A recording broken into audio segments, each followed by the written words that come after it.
Welcome back to the Sports Complex on a Friday afternoon. It's Friday. It's going to be a good day. Almost a full show for you. We're here till 6:45. We got till 6:45, then we give you up to Vandergrift. Vandergrift versus Stony Point tonight. We will get you over to Vandergrift at 6:45. But we're with you till 6:45. So we get you plenty of information, talking a lot about Texas and Wyoming, a little bit more Sark audio from yesterday, getting you ready, getting you kind of a more scouting report on Wyoming, how Texas needs to play in this game. Shouldn't be too bad, but we'll get you there. We'll talk about some other college football games. Not a great week of college football. This is kind of the preseason week 3, where everybody's really trying to just get their teams ready for conference play. We'll get into a lot more NFL talk, Cowboys, Texans, and some of the bigger games this week. We'll get into all of that here on the Sports Complex. I'm your host, Patrick Davis. You can follow me online at It's Patrick Davis. And joining me today for a good old Friday show, my man Jacob Standard. You can follow him at Jacob Standard. Jacob, how you doing today, brother? I'm doing good, man. How you doing? You know, it's Friday. It's been a long week. It has been a long week. Even though I had short shows, I still had a lot of work to do. But I'm excited for a Friday show. I always love when you get to come in here and we get to have a little bit of fun on a Friday and talk some Texas football. It's more fun to talk Texas football this week, isn't it? Oh, it's absolutely more fun to talk Texas football this week and this season even. Yeah, I know, and I've gotten in trouble because some people are saying that I'm the buzzkill guy, and I'm not. Look, I'm drinking the Kool-Aid like everybody else. I'm just saying a little bit, just a little patient, because I think this team could be even better than they look right now. Oh, and now that's you what I'm ruined going it. for. I think they could be better than what they look like right now, and that's the kind of stuff you want to see in this Wyoming game. Because that's really where you want to see them step up and take care of business. You know, this is a team that, for Texas in history, normally they don't necessarily cover the spread in games. Like, this Wyoming's a good team. It's going to be hard to cover the spread in this game. If they do, I'll be very impressed. It's like, I think it's 4 or 5 touchdowns, the spread. Ooh. So it's a big enough spread. It's a pretty large touchdown for a team that beat a, Big 12 school in Texas Tech this season. So, I get it. I get why because Texas bettors will bet on everything. Sure. But that's not really what you're looking for Texas. What you're looking for is to see the O-line play well. You're looking for to see, to continue the things that you've been doing well. We do have some audio from Sark. So we'll keep playing some audio through this and bring us through. And I think we didn't play it yesterday. We'll play the opening statement, kind of give you where Sark is, the program is, going into this game, going into week 3 after getting through Alabama. The celebration has to be done now. You have to move on to Wyoming. Here's Sark yesterday in his media availability. Really exciting to be getting back to DKR Saturday night. Looking forward to a great environment. I know there's a lot of excitement from our students and our fans to get a chance to watch our team play again. So we're looking forward to that. And I'd be remiss if I didn't, congratulate the 11 legends going into the Hall of Honor this week. 2 football players, Quan Cosby and Jonathan Scott. What a tremendous honor for them. And so we're looking forward to celebrating with them on that, but also looking forward to watching our team improve. We talked about early in the week, and we've been talking to the team all week, that championship teams improve and get better as the season goes on. And we didn't come into the first couple ball games of the season as a finished product. We've got plenty of room for improvement. And I think that the veteran leaders on our team have done a nice job this week of getting everybody kind of recentered, refocused, and getting back to work. And so looking forward to the opportunity to, like I said, to get back on the field here Saturday night and in a great environment at DKR. And so that's it. It's, you want to improve, you want to build on things. And so this is going to be a big, I want to see how Sark calls this game. I'm curious to see if we are going to see Sark believe that Texas is going to beat Wyoming and not really care about the final score or whatever and go, I know we can beat them. So I want to work on things that we've talked about this week, like trying to run the ball better in the first half. Wyoming actually has a pretty good run defense. I think Texas Tech averaged 2.8 yards per attempt on the ground. Portland State, they played in week 2, was 2.3 yards per attempt. So they have a run defense. Their front 7 is pretty good. So that is something that Sark may try early. Now, if you realize that passing, though, you can throw it over the top of them. And Texas definitely has the ability to do that. So the question will be, does Sark early go to the thing that will work, spread the ball out wider, get past that front 7, and put it out and play against their secondary? Or does he go and say, we're going to work on our stuff because we want to improve it and we want to see where we're at? And I think, too, if C.J. Baxter is not playing, he's a game-time decision. I get you want to get Jonathan Brooks there too, but this may be the point of let's work on the running game in the second half. Right. We get it; it'll be there, but you may not have to specifically just try and not respect Wyoming in that way, because we saw with Rice they handled Rice, but it was a little bit closer than it needed to be at half. The Texas Tech game, Texas Tech was up 17-0 against Wyoming. They respect them enough to come out, but then got loose, and Wyoming was able to come back and send it to overtime. But this is a team I'm going to be curious to see the early play calling if Sark does try and run the ball a lot more.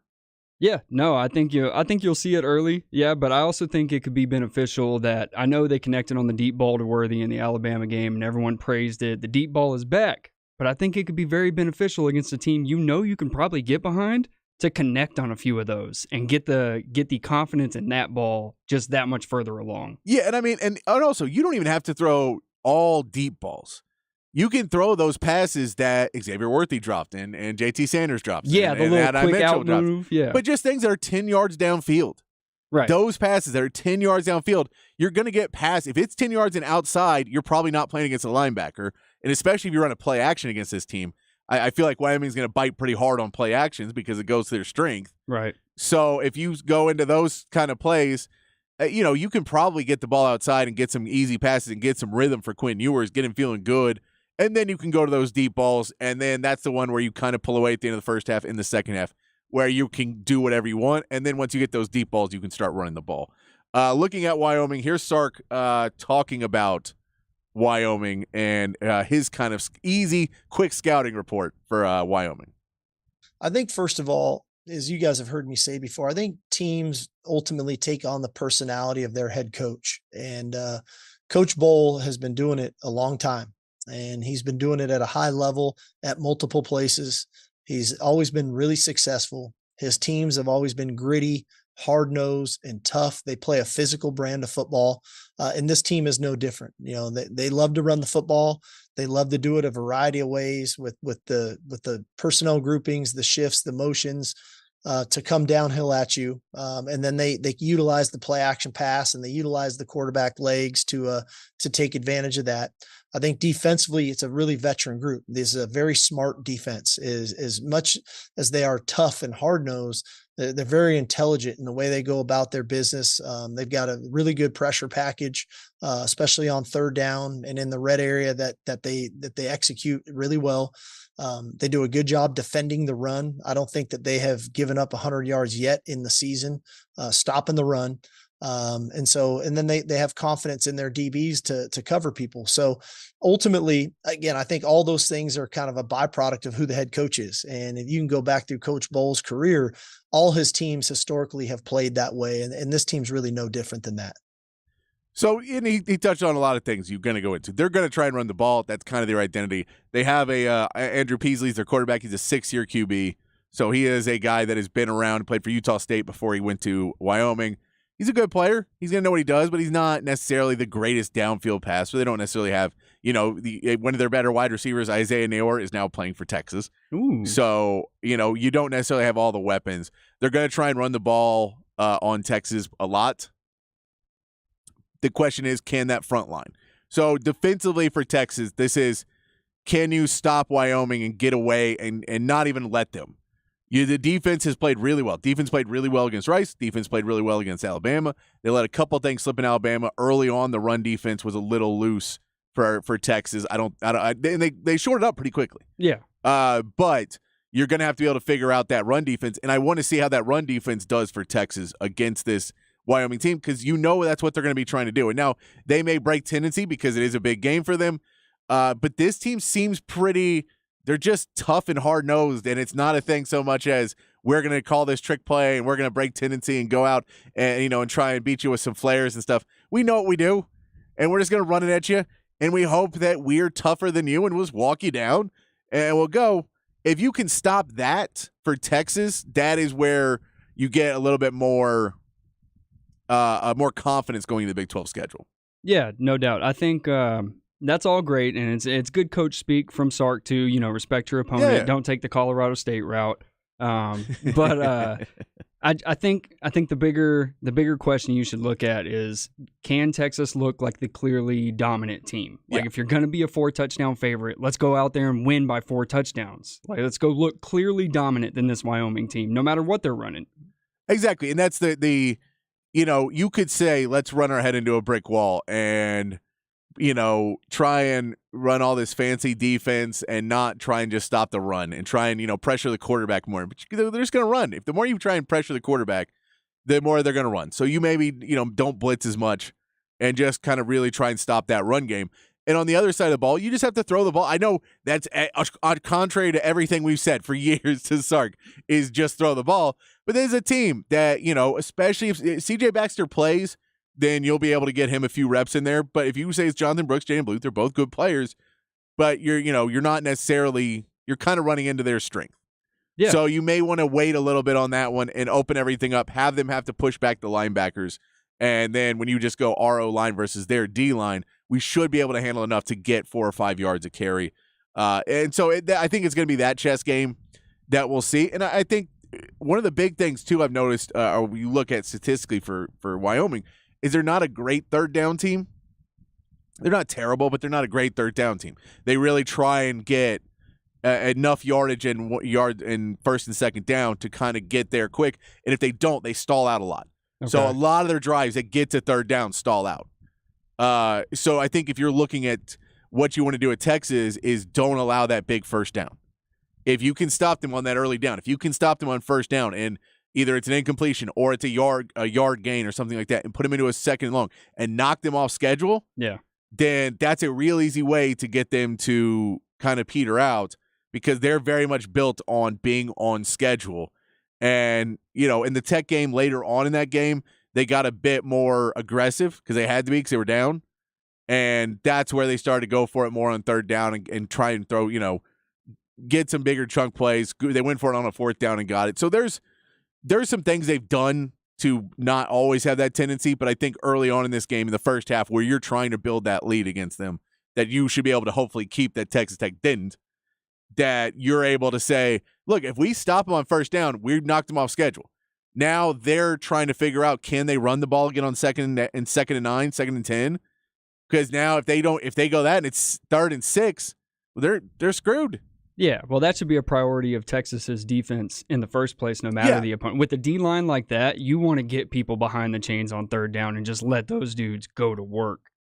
Yeah, and I mean, there's certain teams you play, like Alabama's a team you just need to stay in front of.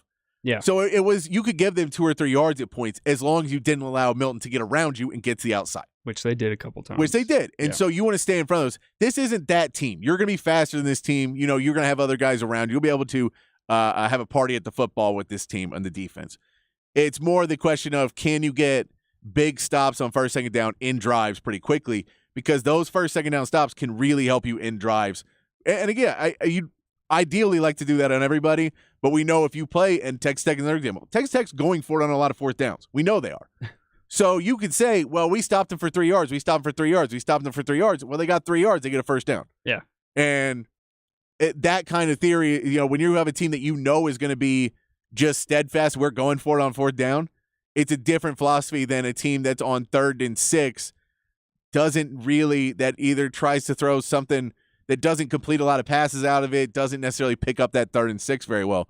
And they're not going for they're not going for it on 4, so they're not going to go for a 3rd and run the ball again and get in a manageable fourth down. Yeah, you can kind of predict them a little bit easier. So that's why those early down plays are so important.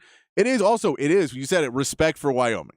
And Sark talked about it because, he was asked about, after you beat Alabama, you go in this, you beat Rice, you beat Alabama, getting your kids, getting your game plan, everything, to have the respect, to understand that this is a team, that maybe it's a little bit easier because you can say, hey, guys, they upset Texas Tech. Texas Tech beat us last year. Maybe we should, have a little bit more respect. Is there a little bit easier to have respect for a team when they already have that win? Here's Sark. I think so. I think people are figuring out Rice might be a little better than people thought too. So I don't know. But anyhow, I think it's helpful when you can turn the tape on and they the way they played Tech, and quite frankly in that game, they fall behind 17-0 quick. And I think when you talk about the grit that Wyoming has, the fact that they continue to fight back in that game, got the game into overtime, and then ultimately won in overtime, I think again just speaks to, we're going to play 4 quarters in this game Saturday night because Wyoming is going to stand in there, one play at a time. And that play 4 quarters. One of the other factors in this game, Wyoming has turned the ball over twice in both their first 2 games. Texas has been very good with the ball. Now against Alabama, the ball bounced their way. They dropped the ball, they put it on the field 3 times. They ended up with it all 3 times. Felt good, didn't it? No, it is, because how many times we've been on the other end of that? Oh yeah, absolutely. How many times? So, you work, and part of that too, JT Sanders was behind some of those. And he's doing what he's trained to do, which is when you're running behind this guy, you're a fumble recovery guy. Yeah. And Jonathan Brooks on the bobbled snap on 4th down. That's his job to be behind. If the ball comes out, you get it. He's watching for it. So they're prepared for it. They're doing the right thing. It's not all luck that the ball bounced their way. However, you have to be careful of that going into another game. You don't want to give teams that you should be able to beat multiple opportunities. You can look at the Monday Night Football game. It's a perfect example of a team that had no business winning that game, but because of turnovers, the Jets are in it at the end of the game. They're able to make a couple big plays, and they win the game. You don't want to give Wyoming any door into this because you decide we're going to try and force the deep ball, and you start calling plays like you used to. We're throwing to Xavier Worthy, and I don't care what it is. We're throwing to Xavier Worthy, and they put 2 guys over on him, and they get a good pass rush. Quinn throwing off his back foot and throws it into coverage. You don't want those kind of turnovers. You don't want Quinn to be holding on to it for too long in the backfield, looking for something to develop downfield and take a hit and drop the ball. No, you're exactly right, because those breaks that went their way could very easily be 3 turnovers the other direction, like you mentioned earlier. And we could be staring at a Josh Allen situation if they just dial up deep ball after deep ball, and Quinn's we're basically arm punting it 60 yards down the field. Exactly. And, we'll talk more about the game last night, but we saw last night there was a insanely costly turnover in that game that was a couple inches either way where the ball goes out of the end zone. Yeah. And it's a touchdown. It's 2 inches away from a touchdown, and it's a turnover ball going the other way, a ball at the 25-yard line. So those types of plays you just want to make sure, and you want to be able to force the turnovers. You want to win this turnover margin like you've been doing. All these things, if you can put all these together, it changes how other teams have to game plan for you going forward. The more pieces you show that you are able to fix and that you're able to improve on means as you get into Big 12 play and these coaches are trying to exploit any weakness you have, the more you kind of take those off the table, the less they're going to go attack them over and over and over again. But if bunch formations and motion and stuff like that is going to catch you off guard at points, and your secondary may not be, there's different formations you're lining up in defense where guys are able to come out and, they know, okay, well, we can do this and move this guy around, and he's going to be one-on-one with the safety, and we got a speedster. Yeah. So we can put the ball up there. Those types of things, the more you kind of show different looks and show that you can cover those, the easier it makes it once you get into Big 12 play. And we had on the text line, by the way, if you want to join the conversation, 512-337-3776, 512-337-3776. But the more you get into, you've been really good with penalties the first couple weeks. Now you're coming back home, and it shouldn't be crowd noise volume on offense the same way it was at Bryant-Denny, and I know you got him pretty quiet there at the end. Yeah. But that you're able to still have that focus to not be picking up silly penalties. You don't want to give them we say they're not a good 3rd down team. You don't want to give them a 3rd down and 8 that becomes a 3rd down and 3 because you jumped. I know you may go after a punt or something. You don't want to give them another set of downs. And all this should be it should be. When I'm saying all this all should be arbitrary stuff to try and get us closer to covering than winning. It should be. If we're talking about the team that we saw play last week and what we've seen of Wyoming, who I know beat Tech, but still, this should be, hey, we're getting really into it for a team that should be able to win handily, right? Right. And we're saying the difference is 14 points, 21 points, 28 points. Yeah. However, we know it's college football and anything can happen. And if you compound those mistakes, that you do have penalties and you do have turnovers and you do not stop the run game, all of those things can compound to, well, now it's a 7-point game in the fourth quarter, and now anything can happen. Now a bad snap can cost you a game and really hurt your season, even though you're a top 5 team. Don't think that's going to happen. I love watching all your years as a Texas fan just slowly start to talk you off this ledge of a 28-point win by the Longhorns. No, I want to see. I think they should be able to do it, and they should. Yeah. I have more confidence in this team for one major reason so far, and that is the leadership on the players' side. And I know they've had it before. I know Sam Ehlinger was a great leader on this team. I know Bijan and Roschon were great leaders on this team. I think the leadership on this team, with the skill level, with all the pieces coming together this season, that they're really bought into what's happening. Oh, it feels like a rare combination. And someone brought up yesterday, Keelan Robinson. When you saw Keelan Robinson after the game going over to the Alabama recruit section and being like, come to Texas. Y'all need to come to Texas. That's a guy who's a leader on this team and has taken a hugely diminished role in the first 2 games. Yeah. He was with Bijan and Roschon, getting more targets, more playing time, all of that. Than he is now. I think he will be later in the year, but he's bought in to knowing, okay, there's going to be bigger matchups. This game in Wyoming may be a better matchup for Keelan Robinson, because if they're going to front 7, really try and stop you at the line of scrimmage, you may not want to run through the A gap and B gap and all that as much. So Keelan Robinson, a guy that you may be able to put out on a little out and screen passes and all that stuff, who can catch the ball better than Jonathan Brooks has shown that he can. Yeah. He may get more carries in this game. He knows that there will be times for him to go, but that type of leadership, to have the guys still being on it, and the fact they called a players-only meeting this week to basically have the veterans on this team and the leaders on this team make sure everybody's on the same page, that we don't expect to be here next year. We're passing the keys to you, but y'all better let us get drafted in the NFL. Right. And we need your help to get there. So I think there's a lot of positive you can look into of, we know the talent's there. It seems to be the mental part is there now too. And we see Quinn Ewers looks really good in that game. And part of that is finding out what he does, figuring out his confidence in there and letting him get it. They got him in that rhythm where you're not just immediately throwing the ball down the field and having him have 3 or 4 incompletions before you try and get in that rhythm. You get it in his head. You say, okay, we can move the ball a little bit. Yeah, would they ice like the last 7 minutes of the clock? Yeah. I mean, that's you have to feel great coming out of a game doing that to somebody. It does. And I feel for Jonathan Brooks, it's, he's done such a good job of running through the A gap and B, like what he can do there. And we know he has speed. He runs to me like a Texas running back does, where he has the elite playmaking ability, but he also is just tough and can take those hits. And if he gets touched a yard behind the line of scrimmage, he can still get you 4 or 5 yards. And that's what he was doing in that Alabama game in the last 7 minutes. And that stuff right there, that's Texas running back to me. That's demoralizing too. Yeah. It's just toughness. So you want to see him continue to take a step, especially if C.J. Baxter does not play in this game.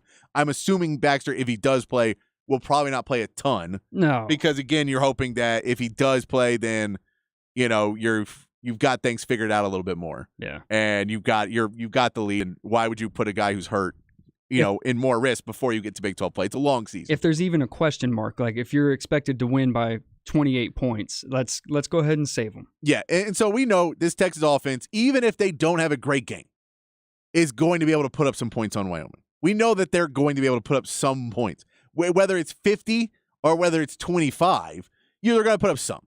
So for me, it comes down to more of the defense. Can the defense, for 4 quarters, come out and basically just shut down Wyoming and show that this is a really good defense that, look, you've had Alabama that hit some big plays on top of you. And you need to clean that up, but that's also Alabama. And those guys are NFL caliber players, and those guys are next level players. Yeah. So, when you're in one-on-one coverage with those guys, it's hard. They're really good. And now you're playing in Wyoming and a lot of Big 12 guys that the speed is not going to be the same. And so their schematics may be better. There may be plays drawn up specifically to attack you better than Alabama drew them up. However, you should be able to physically and talent level-wise compete a little bit better. So for me, a lot of it comes down to how does this defense hold a Wyoming team down for 4 quarters Are you able to basically try and make Andrew Peasley a quarterback who wants to be a tough nose, I'm going to run the ball and I'm going to, we're going to lead this team. We're going to march down the field to maybe better take shots over the top because that's our only hope. Yeah. Like they're killing us if we're trying to get up on them. Right. And then be able to play man in the back end, get some interceptions, get some turnovers. Those types of things. That for me is the question. So that takes us to Patrick's Big Fat Poll today. Patrick's Big Fat Poll of the day on the Horn. Patrick's Big Fat Poll of the day. You can join the conversation. 512-337-3776 is our text line. Which Longhorn defender will have the biggest game on Saturday? Is it going to be a DB? Are you going to have, is Jaron Thompson going to come back and get another pick in this game? Are you going to have Jahdae Barron have a big game? Oh man, I'm looking at Ethan Burke. Burke, are you going to get some pass rush in there? Is he going to be able to go? Is it Tavondre Sweat again like he did against Rice? Where he looked dominant up the middle. And if you're talking about a team that wants to run, if Tavondre Sweat can get in the middle and shut down. Split double teams. Yeah, exactly. That type of thing. Is he going to be their guy? It's a good one. Is Anthony Hill going to come up and parlay what he was able to do last week into just being an athletic freak against a team of guys that want to be hard-nosed? And he just goes, I'm just better than you. Yeah. I'm just better than you. Hey, Anthony, we just want you to line up outside and just go be an athlete, dude. Just go chase the football. So tell us on the text line, 512-337-3776. Which Longhorn defender is going to have the biggest game on Saturday? Who do you think it is? We want to know that. 512-337-3776. When we come back, we will get into some other college football games, news, all of that coming up here on the Sports Complex on the Horn, 1019 AM 1260, the Horn app, and at hornfm.com.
Back on a 512 Friday here on the Horn, playing some jams you can go check out around the Austin area. And this is our guy Tomar in the FCs. Tomar Williams, a friend of mine, fan of the show. Hey. Tomar in the FC is one of the best bands in Austin. They're actually going to be playing part of Longhorn City Limits this weekend. Really? They're going to be opening up for Big Boy down at Longhorn City Limits before the Wyoming game. So you can go check out Tomar in the FCs a little bit early and then go stick around and check out Big Boy. Oh, yeah. And I'll tell you this thing about the stick around because I just said it, and it's one of the funniest things. So in music, this is a thing I always have to tell younger bands, is the stick around is not the right thing to say. Because what will happen is a band, you'll book a good young band to open for a band that draws 200 people. Okay. And they'll draw 4 people. And they will then play the 200 people. And the 200 people are like, yeah, you're good. And they'll be like, hey, stick around for the band you came to see. You're like, don't say stick around. Like, say the next band's coming up, hype up the next band. But the stick around, I think they were going to. That's why they came. That's why they bought the ticket. So the whole stick around thing is just when you're like, I know it's weird. It's just a natural. Everybody says it. Yeah. But sometimes you just have to be like, oh, don't say it because it does come off like, hey, guys, we know who you came to see. Right. You came to see the opener. Hey, guys, show's over. But if you want to see these guys, I guess stick around. Stick around for the headliners. It's always a funny thing, but I just said that, yeah, stick around for Big Boy. So what's So go see Tomar in the FCs, then stick around from the guy from Outkast. There you go. Yeah. Go listen to Shutterbug. I'm sure you never heard of that guy, right? No. But that'll be cool out at Longhorn City Limits. By the way, I did want to apologize. I want to send an apology out to Jalen Ford that I not list him off in the players that may be the best defensive player in the game. Ooh. I saw it pop up on the text line, and we'll get to read your text here in the next segment, 512-337-3776. Which Longhorn defender will have the biggest game on Saturday? I did not list Jalen Ford in that before the break, and I want to apologize to Mr. Ford, Yeah. to the Ford family. Starting to sound like the national media just kind of pretending Jalen Ford doesn't exist. Yeah, and, pretending that he shouldn't have been the Big 12 Right. Defensive Player of the Year last Yeah. year. Yeah. So Jalen Ford clearly is on that list. Yeah, but of guys. 100%. Yeah, it was rhetorical. It was just- rhetorical. We had someone asked about and the way you phrased it was the Quinn and Jalen Ford team meeting. I think you mean the players meeting, the players only meeting that was called after basically Sark met with the team on Monday. Yep. He then was talking about, hey, we got to move past this. We have to go. It's about every week. I get it. Alabama was great. We need to be focused. Quinn called Sark and said, hey, can we have a players only meeting? And it was basically to have guys like Jalen Ford who said, I don't have to be here this year. I could have gone pro last year. And I chose to come back because I had unfinished business. Yeah. But I need y'all's help to finish that business. So you guys can't have dumb penalties. You guys can't allow big plays over the top because you think, oh, well, you saw what I did against Alabama. Then I don't have to work as hard in practice. And I don't have to necessarily scout out Wyoming. I'll beat those guys. So it was just, I think that of, hey, let's get on the same page. We're all trying to win the same thing, but let's get on the same page. I enjoy it. It's probably the much happier players only meeting than the other side of it, where is you get after you lose to Wyoming, Yeah. and then that players only meeting. I'd Yeah. much rather be before you play them. You go ahead and handle business, and just say, look, this team, they're something that a lot of the players have talked about throughout the offseason is how close they feel as a team. Mm-hmm. And Sark and Bianco and everybody on that staff has made a real big point to get this team to get together and do activities outside of football and everything else to really feel like family. So it's just one of those things of like, hey, man, let's have a family meeting real quick and get all on the same page. And we don't want to come off as also on the sideline, we see you not paying attention, like we're coming down on you because we're the seniors and you're the freshmen. We don't want that. Yeah, no, we hold people accountable always. Yeah. So it's Yeah. let's just nip that in the bud now and realize this is why we are going to be this way. Because again, some of us could have gone last year pro and decided not to. I love that Quinn, Jalen Ford, and the other leaders on the team thought maybe it's getting a little too sweet around here. Yeah. And I think it was just, hey, man, we get it, because I think they had a bit of that last year. When they lost to Alabama, I think there was a bit of, okay, we're the next level team. Like we saw, we almost beat. We almost did it. Yeah, we almost, you saw us. and the ball just bounced the wrong way, and we got a couple bad breaks. But we could have beaten them. If Quinn Ewers doesn't get hurt, we win that game. And they kind of rode that out the rest of the way. Yeah, and there was parts of it where some people maybe in practice felt a little bit bigger. And look, it's natural. they're 18, 19, 20, 21-year-old kids. Sure. I don't blame any, but it's nice to see. But what I'm saying is one of the things I love about this team is the leadership on the team itself seems to be very focused on trying to get to the next level. And that's what you want to see, is getting to the next level and trusting the coaching staff. The coaching staff says, hey, this week, these guys can do some damage. These guys can do this. You need to pay attention and look at this guy right here. Like, realize that this guy would be on our roster. This guy would be ahead of some of y'all. So, like, pay attention. Yeah. Not everyone on this team. Respect them. But, respect them. So, I do like that one. It's some interesting stuff in college football. The report came out today that Alabama may be thinking a change at quarterback. No. And I think this is them trying to see before the season if, like, they're like, look, we were kind of figuring Milroe was going to screw up before, and then by the time we were too far into the Texas game to pull him. Right. But we want to try. I know this is going to be Tommy Reese's guy. Tyler Buckner was a sophomore transfer. He was at Notre Dame with Tommy Reese. Yep. So I think Tommy Reese wants to see if he can go in there and run this system a little bit better, not turn the ball over, be a bit more of a game manager. But he won't have the legs, but he will be able to play. He'll be able to do a lot more of the intermediate game. He'll be able to do a lot more things that Jalen Milroe is not his expertise. Yeah, this guy was the starter at Notre Dame before he got hurt. I think it was week 2. And so I get why they're going to do it in a week where you should be able to handle your business. You should be able to move on. And then you see as you go into SEC play, if he's a guy you want to go or you want to go back to Milroe. Well, I think it depends on what you want the identity of your offense to be. Yeah. Well, and you want to see, can he play at that level, or is it basically we're going to take the guy that we would rather, Milroe is the guy we want to be the starter. But if we're giving Buckner a shot, does he take the job? Because Milroe didn't take the job. Right. He went out there and did okay, but he turned the ball over. He didn't win the game. Tried to use his legs to make up for some bad throws. And yeah. So you just say he didn't win the starting job. So now we'll go give this other guy a shot to see if he wins the starting job. And if he doesn't, they have another guy behind him. Yeah. And they want somebody, and Nick Saban said this, I want somebody to win the job. So we will see what they ended up doing. Let's hit some of the games this weekend, though. There's not a lot going on this weekend. It is not a great weekend of college football. It is the preseason week 3. Yes. Where we had some great games going in last couple of weeks and all the TV games. There's a reason why ESPN Game Day is at Colorado versus Colorado State. Yeah. Because there's not a big game that you could be at otherwise that really deserves it. College football, can we do better than this? Can we do better than week 3 having this lineup? I think in the near future it will be. There will be get big bigger, money. There'll be big money games every single week because the TV studios are more and more controlling what's happening. Yeah. And so they'll go into, I get you don't want to do that. Don't play anybody the first 2 weeks. We don't care. We're not going to put you on TV then. But hey, if you like, especially some of the smaller schools, be like, yeah, go ahead and like you go. And if you're number 22 in the AP top 25, maybe you should be playing a big game week 3. Yeah. Let's start scheduling those bigger games and have something where we can get something in there. There are some games that have, I pulled some games where the lines are around 1 score. Well, because this is where you can kind of push.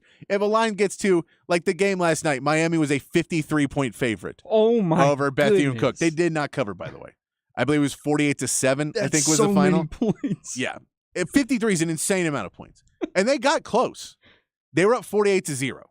So they were 1 score away, and then Bethune Cook ends up scoring at the end of the game. So then it was not even close. What a terrible line. But it was reasonable that they could have gotten there. But that's what I'm saying. There's a lot more of those games that are 24, like 3 or 4 score game lines. First one I'll give you, and this is a Big 12 versus SEC. There is implications here because the SEC has not looked good in the non-conference play. Big 12 hadn't looked great either. No, but we beat SEC. And so we're carrying it for the Big 12 and then kicking them in the butt on the way out. Okay. Yeah, remember? No. But but yeah, the SEC has not looked great. And I think they want to step it back up because they're playing K-State. K-State is a ranked team. K-State is a good team, but they're playing at Missouri.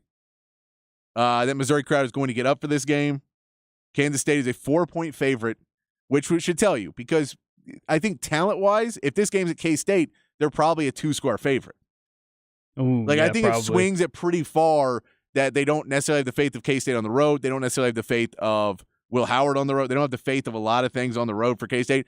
And playing Big 12 teams when they play in some bigger buildings, in SEC buildings, bookies and everybody else don't think that the SEC or Big 12 teams will respond well.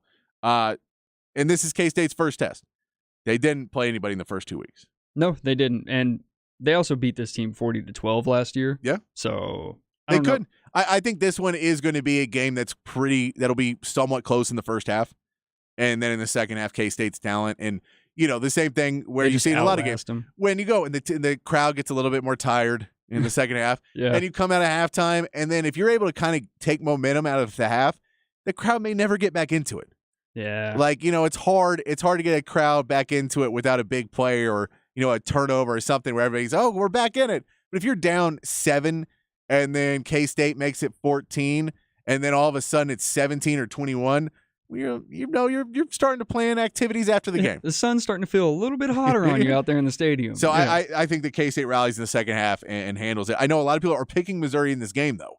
So there is people that think that on the road that Missouri is going to come out playing well. They played well in their first couple games. But I would say K-State, for me, they'll get the job done. Can I give you exact predictions on all of these? Yes. Since I don't have to live with the consequences. Yeah? Because I don't either. I won't be here on Monday, though. No, This is your show. good news about me is I have a terrible memory. Okay. Well, the text line doesn't, and the text line will let you know. That is true. Don't have that idiot By the way, Jacob on here ever again. 512-337-3776. So I got K-State in this one, 28-21. Yeah, that's about. I mean, I could see it being 2 scores, maybe not 14, but 10 for K-State. Just in the second half, I could see them pulling away. Yeah. Just because I think that they're just a better team. Let's go over Minnesota versus UNC. North Carolina looked great against South Carolina in the second half. They looked terrible against Appalachian State. Drake May has not. App State is scary. They are. We know they're upset specialists, but Drake May hasn't looked like the guy that, where he was going to be number 2 and again, pick. Yeah. This was something I mentioned before. Like, do you remember Sam Howell when he was there? And Sam Howell was supposed to be the consensus number 1 overall pick before his senior year, and then went back and it wasn't good. Yeah. And part of it was the O-line, and part of it, but it was, I think their Mac Brown system and stuff, you're able to kind of figure it out, and he'll be better as the season goes on. But I will give him this. UNC has some running backs. So the first game, British Brooks, who's a great story, he basically missed 2 seasons of football due to injury. Oh, okay. And then decided to come back again. And it was like, look, I have something to prove. I want to come back. Rushes for 103 yards, 6.9 yards per carry in week 1. Goodness. But then he has some bruises on his legs, so he's got a little stiffness, with his injury problems and everything. Mac Brown's like, cool, I'm going to bench you. I think our backup running back is actually pretty good too. Amarian Hampton goes in week 2 for 234 yards, 9 yards per carry. So they have some running backs on this UNC team. They can get the ball and run the ball. So even if Drake May isn't necessarily killing it right now as a quarterback, they can run the ball. They got some dogs in the backfield. And Minnesota can run the ball too. But I'm just saying UNC's got some special talents in that backfield. The O-line is a really good run-blocking O-line. So there's something to be said about this UNC team. I think that they're a 7-point favorite. I would say that they win this game, but I wouldn't say that they win more by win score. Oh, so I will. You're going to say they blow it out. I'll say UNC 31, Minnesota 21. Okay, I like it. I just, after last week, and Mac Brown is, I love Mac Brown. He's given me a lot of joy as a Texas fan.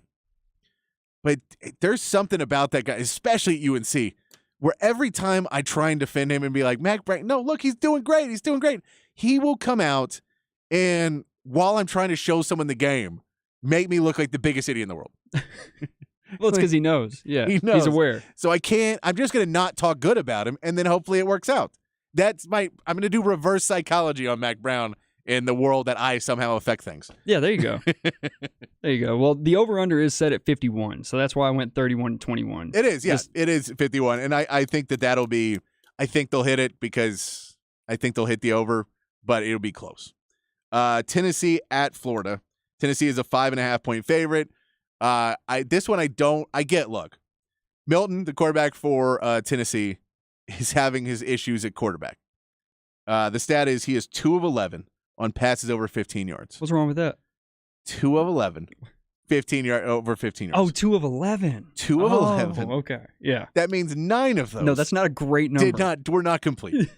And Mertz is not doing much better for Florida, but it's so, when you see what Hendon Hooker could do last year for Tennessee and what everybody thought Hendon Hooker was going to be in that Heupel system, that, if Milton starts to figure out how to get that deep ball a little bit better and because that's not even that deep, 15 yards. If he's able to get those passes getting down a little bit better, then Tennessee's a much better team, and they run away with it. You just kind of have to push him now to try and throw those downfield passes, play man coverage if you're Florida. Both have had terrible penalty games. Tennessee had 10 penalties in a game. Florida had 9 in a game. My goodness. So there's issues on both of those of just mismanagement and youth and people not focusing. Yeah. Lazy. But I can't support what's happening in Florida. That team needs some help. They do not seem like they're figuring it out. That game against Utah with just how many mental mistakes there were. I think that Tennessee is able to be a better team. I'm surprised the line is at 5.5. I would have figured Tennessee's probably going to give it away 3 or 4 times in this game. Well, not so fast. Not so fast. Not so fast. Since I'm sitting in Rod Babert's chair, the one he usually sits in, can I give you a stat? Yes, sir. So the Vols have lost 9 in a row in Gainesville, Florida. Okay. So I'm taking Florida 31-24. All right. You know what? I like it. I think you're wrong, but I like it. That's a nice answer, Jacob. That's Yeah, good try. Good effort. Good try. We got one more game before we get out. TCU and Houston, Big 12 play starting. TCU is a 7.5-point favorite. Donovan Smith needs to step it up for Houston to have any shot in this game. TCU is the Colorado game an anomaly. They just weren't. They did not respect Colorado. They didn't know what to come out, and they just got. They made smacked. it personal, and they're gonna start to figure it out. Chandler Morris and everybody's gonna figure it out, and they'll be fine. Houston lost to Rice last week, so they're gonna be coming out pissed off too. Like both these teams have a loss on their record that they did not think they were going to have. Embarrassing, yeah. So is this? Donovan Smith does everything for Houston, but it makes it a little bit easier for TCU to go stop him, right. And we'll be fine. Do you think TCU was a more of an anomaly, or is that going to be the story of TCU's season and kind of the Sonny Dykes? Once he gets that pinnacle, it falls off and it goes down. I'm not going to go as far as to say it's the story of the season, but I do think it continues for one more week. I think Houston gets their first Big 12 win tomorrow, 35-31. I like that. Can I give you another stat? I like it. Give it to me. TCU's secondary is ranked 126th in the nation. Only through 2 weeks. I get it. And Shedeur Sanders was one of those weeks. Yes, he was. But they've allowed 343 yards per game. I think Houston goes in there and gets their first Big 12 win. What was it? Was sure Shedeur Sanders had like 500. It's like 493, something like that. So that evens out that the next game was like 100 yards. No. I'm not good at math, but I think they shut him down the next week. No, anyways, and I think that's part of it is, if Donovan Smith can take what is given to him, like Shedeur Sanders did, if you're able to kind of figure out what TCU's doing, because that's all Shedeur Sanders did, was he just they just ate him alive. Well, he had to do some backyard football too. He had to move around and find Hunter kind of somewhere floating. But Donovan Smith can do that. So that's what he did have to do. I think TCU, I'm not going to sell out that this team is done. It'd be kind of funny if it was, but I'm not going to go with that it is. How funny would it be? 1-10? 1-10? I'm going 8.5. I'm going to say it's not funny until we beat them. Oh, yeah, you're right. Oh, sorry. Oh, no. Do not put that on your bulletin. Nobody clip this. You're so right. Well, Jacob Standard said that. The Longhorns go, who? Hey, man, if Sonny Dykes is worried about what Jacob Standard is saying, I'm doing something right. There you go. We're worried about what you're saying. Say it on the text line, 512-337-3776. Big fat poll of the day. Which Longhorn defender will have the biggest game on Saturday? Send us that text in. Whatever you want to talk about, any questions or anything you got going on. You want to plug something for this weekend. Hit us up, 512-337-3776. We're a show for you guys. There you go. Just offering promotion on the text line. Yeah. We used to say it was, I think it was the show for the people, the show of the people, and then I've always been the show with people. It's a much easier line because it's factually accurate. There is a show with people on it That's what I am. There you go. I like that. We got to take a break. We'll be back reading some of your texts. 512-337-3776 right here on The Horn on the Sports Complex, 1019 AM 1260, The Horn app, and hornfm.com.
All right, we went a little over there. We went a little. I said the time management. We're having fun on a Friday. Appreciate you guys sending your text 512-337-376. It is a 512 Friday playing music. You can go check out from some local artists around town. This is my boys in Vallejo playing a big DAC 6 de September show at Buck's Backyard. Willie Alvarado is going to bring the mariachi band out there, do some classical Mexican music. It's going to be a really great time on Saturday nights. So if you got some after the game, you want to go down and check out Buck's Backyard and my boys in Vallejo.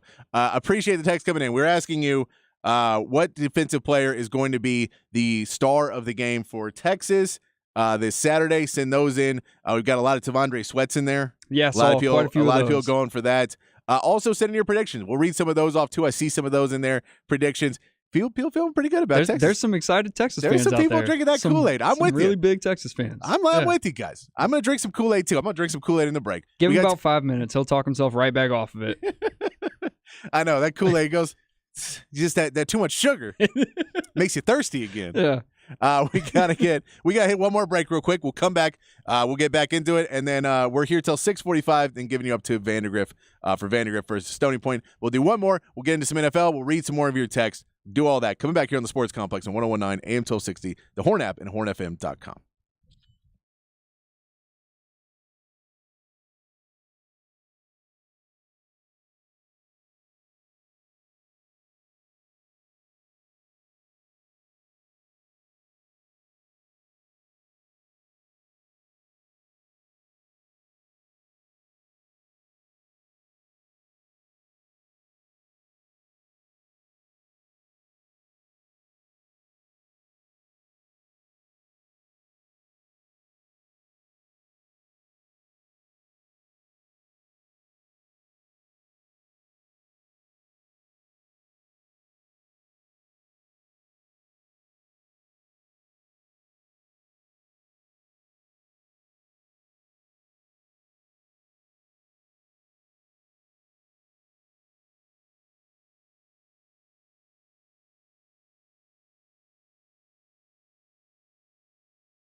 Yeah, I don't know. It's not thirsty goat. I will tell you that. But keep sending your text. Send us in your predictions. Send us in who you think the defensive player who's going to make the biggest impact is. 512-337-3776.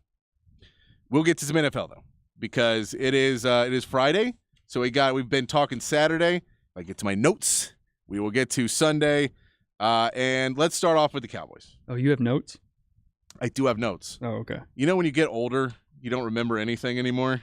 I do that now. I don't remember where my notes are. Oh, wait. Where we go. All right. Well, actually, you know what? Well, before we get to Cowboys, I want to talk about the game last night. Recap the game a little bit last night. Vikings. This is why I have notes. Vikings lose to the Eagles 34-28. The biggest number in this game, that is the craziest number. 28 rushing yards for Minnesota. Yeah. 28 rushing yards. And I know that it sucks at Madison afterwards that there's people saying, like, just tell me, sucks at running the ball. Like, say your game plan was terrible. You can't run the ball. You don't have to be racial on this. There's absolutely no reason. I'm all for being an obnoxious fan. I'm not for being hateful. I'm also not somebody who would ever tweet at somebody or do. Like, I don't have any reason I need to make their life. You've never been drawn to that? I've definitely gotten upset enough to tweet at someone I knew was never going to even see it. No, I'm not that guy who will tweet at somebody. I'm somebody who will yell at a TV. That's about as far as I'll go. I've tweeted Jerry Jones a couple times. I'll just go ahead and say who it was. That's because you know Jerry Jones doesn't know how to work Twitter. Well, he probably reads them all. I bet Jerry reads everything coming his way. You think he has someone read them to him? No, I think he has alerts, and it just feeds on like a wall in his office. He's one of those guys that learned how to use a phone just because he's like, I got to know what they're saying about me. No, he's a billionaire. He had someone set it up. Okay, he had someone set it up. They had Jalen Hurts again carried the ball. He threw the ball 23 times, carried the ball 12 times. That seems like a bit much for what you would like. I know some of those are the two of them are the tush pushes. More than that, yeah. I think 3 at least. Where the quarterback sneaks. Yeah. Which I was watching my buddy and he's like, are they ever going to stop? Are they ever going to stop that? And like, not until other teams do it. I think if it's only one team doing it, like successfully, then there's no. The problem is they have a Hall of Fame center. They have a quarterback with really good quads who can push the ball. Like they have the system set up that it works. And Tom Brady did it forever. And he did close to it. It's not quite the same. It's not the same, but because Tom Brady can get like a yard. Yeah, this gets like 3. I mean, well, Tom Brady didn't squat 650 pounds. That's true. I mean. No, you can't do that and eat avocado ice cream. No, you cannot. You can't put mass on with avocado ice cream. I do want to bring this up because it's funny because I remember hearing this on Rich Eisen before my show yesterday, that he was talking about the touchback, the fumble through an end zone touchback rule, and that it's the dumbest rule and it needs to be changed. And he was on that pulpit yesterday, and then in the game that night, it becomes one that Justin Jefferson loses the ball. It does seem a bit crazy that if that ball was 2 inches to the left, it's out the 1 yard line. And if it's 2 inches to the right, it's Philadelphia ball in the 25. It seems pretty crazy that little amount of space, or if he holds onto the ball for 2 more inches, it's a touchdown. But he didn't. I get it. I'm just saying, I think that rule may be a little bit too aggressive. Yeah, maybe a bit too aggressive. And I've heard people debating alternatives, and I'm sure you've heard a couple. Yeah. What would you do? What would you replace it with? I would put the ball at the 2 yard line. And would make it not that big of a penalty to fumble at the 2 yard line? Yeah, because look, the reality is if you fumble the ball and if he fumbles it out at the 1, it's out at the 1. Yeah. Like, so the normal rule for everything else you do is wherever it goes out of bounds, that's where we do it, or wherever you fumbled, it goes out. Like, that's the rule. So why does it suddenly change on this goal line to be an insane penalty that flips a game completely? I don't like the loss of possession. They lost by 6 points. And I'll give you that. I don't like the loss of possession if you fumble through the back of the end zone. But one alternative I heard was 1st and goal at the 20. You okay with that? No, I still just put it to 2. I just don't make it a big penalty. I get you don't want to fumble around the goal line, but I think it's one of those things that it's really fun if it happens against your team, and it's crushing if Depends it happens on what to your side team. You're on, yeah. I just it doesn't necessarily make it like it doesn't seem like in the rules with everything else, because it is if the ball goes out anywhere else, it's just you get the ball where you fumbled it. They go, well, that's how it is. No one recovered it, and the other way is like, well, it makes more sense for a guy to kick the ball out of bounds once it goes in the end zone than to try and jump on it, because the rule is, well, it goes to us. I don't have to recover it. Yeah, so they do the little fake swipe trying to pick it up. I just personally would change that. But who It probably won't change. No, it won't. Well, maybe. That was a massive moment in that game. It was, and I like they're not running the ball. They're fully on this passing offense. I feel like this is a thing they're doing to show that it's not going to work, which means they shouldn't pay Justin Jefferson all this money, and they're going to use it to negotiate to try and There's get down. no way. And then he's not going to accept less money, and they're going to trade him off and get a bunch of picks for him, and then tell Minnesota, sorry, guys, we're never going to win a ring. There's no way that's the plan. I don't know. Why would they do that? Because they're Minnesota, man. It's not a team that's trying to win Super Bowls every year. It's a team that's trying to be profitable. They're a middle market team. There's a history of great receivers in Minnesota, though. Why would they target Justin Jefferson as the guy? You know what? When his contract comes up, we're going to deceive him all year so that we don't have to pay him. So they did it to Diggs.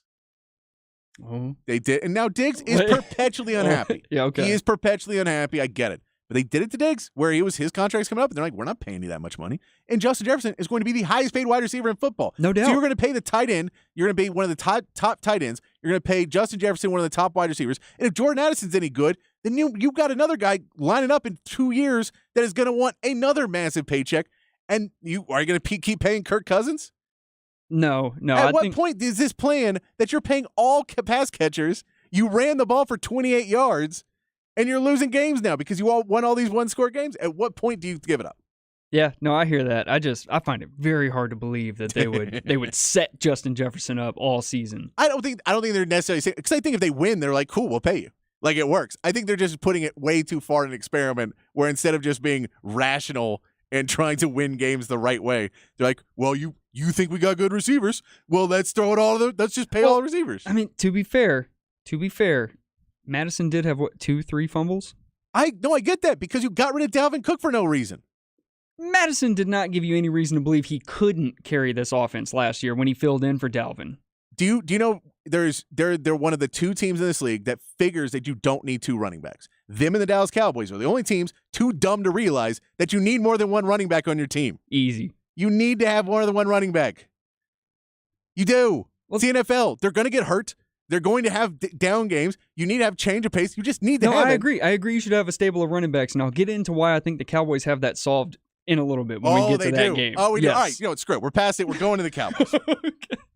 We're running out of time anyway. We'll get to the Cowboys. Look, this is fun. We know Cowboys are going to win this game. They're favored by 9. I think that's even a low. The whole question is, can the offense score on the Jets? I don't think it's going to be a problem. I think the Dallas Cowboys defense will outscore the Jets by 9 points. Yeah, the Cowboys are averaging 40 points a game. Like Zach Wilson, if Zach Wilson makes it through this game, a new respect for him to get through this game without crying. Oh, no. Because, my God, to know that they had 7 sacks and 10 tackles for loss on the Giants. Yeah. And they're going up against the Jets. Worse offensive line. With a worse offensive line. With a worse quarterback. And I know Daniel Jones is not favorable, but he's got Brian Daboll, and he had a good season last year, got paid. Yeah. And Zach Wilson we don't even want him. We have to go trade for Aaron Rodgers. Right. All of those pieces. Now, they have they have Saquon Barkley. They have Breece Hall and Dalvin Cook. They can get out and do a little bit different things. I get that. It seems dangerous to me that you basically just have to line up and be like, dude, let's sign like 6 more tight ends and just line up real stack sets. Especially if they keep doing that quick little cut block on the quick game. Micah Parsons is going to shuck that off and go murder Zach Wilson all night if they keep up with that. Now, there is a problem for the Cowboys, the injuries on the O-line. Zach Martin got added to the list today. Tyler Smith's going to be out. We know Brandon Cooks is questionable as well. Yeah. So there is some injuries. The offense, I get where the 9 points comes because it is just a question of if Dallas can score. Now, you seem to have a reason that Dallas is going to be fine, even though Deuce Vaughn has looked like garbage since week 1 of preseason. Like, he did well week 1 of preseason, and then they basically, everyone's been able to figure him out. Now, I think he'll get better, but I don't think it's going to happen this season. I don't think this season he's going to be a big factor unless you run plays specifically designed to use him and get him out in space. And I think those plays are going to Turpin right now. Yeah, that's exactly where I was going to go with it. Turpin is our other running back. In week 1, there were multiple times where he lined up in a single back formation, formation designed for him to get the ball as the halfback. And I think that is a brilliant change of pace back even to Tony Pollard, because Tony Pollard's quick. Turpin is fast. He is? You know what? Okay, I just don't know. If you're playing this Jets game against a really good Jets defense and you're up by a score with 8 minutes in the game. Okay. Do you feel confident that you can run the clock with those running backs? Yes. All right. Yeah, well, a combination. I don't think it's going to be a 7-point game this week, so we're not going to be able to test that out. But it's a combination of those running backs as well as the extended run game, right? The quick game, the quick out, the bubble screen, all that. Tunnel screens coming back. I didn't know you were such a Rico Dowdle fan. But this is this game is not Cowboys. If they don't win this, it's a problem. I don't even want to think about them not winning this game. That's what I'm saying. This one seems to be gone. Colts Texans. This is a game where either team could win. Great news for the Texans. The injury bug is still going strong. C.J. Stroud added to the injury report. What? And is now questionable with a shoulder injury. Laramie Tunsil is out. Jalen Ward is out. Jalen Petrie is out. Jimmy Ward is out. Jalen Petrie is out. So both safeties. I was going to say, who's playing both starting safeties are out. Your left tackle is out. Your left guard is out. Your right tackle is out. Your center is out. So you have one starting offensive lineman that was supposed to be in your starting five that is probably going to be playing for you this week. Okay. Your quarterback may be out. Now, Bobby Slowick did say he's going to go back to the running game. I would hope. I would imagine. Yeah. Noah Brown is on the injury list now too, which is good because it could make space. Mechie has been practicing. Tank Dell could give him an opportunity. Some guys that you want to see, some younger guys that you'd like to see get some opportunities. That is a lot of injuries for the. I feel bad for the coaching staff for Texans and just like it's just been brutal the injuries you've had. Like that, and you got to go up against Indy this week, and Anthony Richardson. All signs point to him being an absolute dog on the football field. He does, but that's the problem is it's him. Well, that's all he's going to need this week. Did you just hear that injury report? No, I get that, but the Texans defense, is he going to be able to throw it over the top to the safeties? Is he going to be able to get the ball to the safeties, or is he just going to have to deal with linebackers that the Texans still have linebackers? D'Amico Ryans knows that. Like, I think that it's going to be a very low scoring game. Like, did you see Deion Jackson's line? The running back Deion Jackson for Indy, that they're like, we don't need to pay running backs. Running backs grow on trees. Deion Jackson will be fine. Do you see what his line was? No. 13 carries. Take a guess on how many yards for 13 carries. 13 carries? 13 carries. 85. 14 yards. So I'm just saying there could be some problems with the running game. It's basically Anthony Richardson. He led the league. He led the team in rushing with 40 yards. It is Anthony Richardson, and CJ Stroud is out. I don't know if you go Davis Mills and you let him get killed, or if you go Case Keenum and you try and let him manage the game, but you just go get the ball out of your hands real quick. Right. Get your ball out because it's all backup offensive linemen. It's gonna be brutal. You spent I think like when we looked, it's like 8 or 9 draft picks on this offensive line, and they're all hurt. Isn't that fun? Terrible. Scott Queensberry, your starting center, was hurt, and then you're like, cool, we drafted Juice Scruggs. He's going to come in there. He's hurt. So you're in your third string, which you drafted 2 centers this year, which everyone thought was crazy until 2 of your centers got hurt. Went, good job, Texans. Told you. You knew what was happening. So who wins that game? Texans are right now favored by 1 because they're at home. Don't give me that. Who wins that game? The Houston Texans. By 40, man. I'm back on the bandwagon. Okay. I think it's a low-scoring game. Someone wins by a field goal. I'll say the Texans win by a field goal. I'll say Indy 24-21, just to be spiteful. Oh, jeez. I know. Jeez. I know. And I said your Cowboys were going to win. Well, you have to. The Cowboys are great. I didn't know you were a Rico Dowdle fan. Couple other picks for you before we take a break. Let's go through some quick ones. Ravens and Bengals. Bengals are favored by 3 after that terrible performance in week 1. Can Burrow bounce back? Yes. He's back this week. Jamar Chase, fantasy owners aren't smashing their phones and computers. Or T. Higgins, who I might own on my fantasy team. Well, they're not going to throw to T. Higgins ever again. Okay. See, no, they're getting rid of him because they're not paying him. The Texans are great, Patrick. My bad. No, I know. I did. It was crazy how much they did not throw to him on right after they're like, yeah, we're not going to re-sign you. Yeah, that's a little concerning, but it's week 1. Hey, man, maybe you want to take less money, so we throw the ball your way. It was week 1. I think they'll bounce back. The Ravens, it is a question if they start to get more familiar with this offense. J.K. Dobbins goes down. They cannot keep running backs healthy. That's going to be an issue you have to keep watching. I wouldn't be surprised if they line Zay Flowers up back there. They are trying to find ways to get him the ball. Yeah, it wouldn't surprise me. I mean, Gus Edwards will do all right.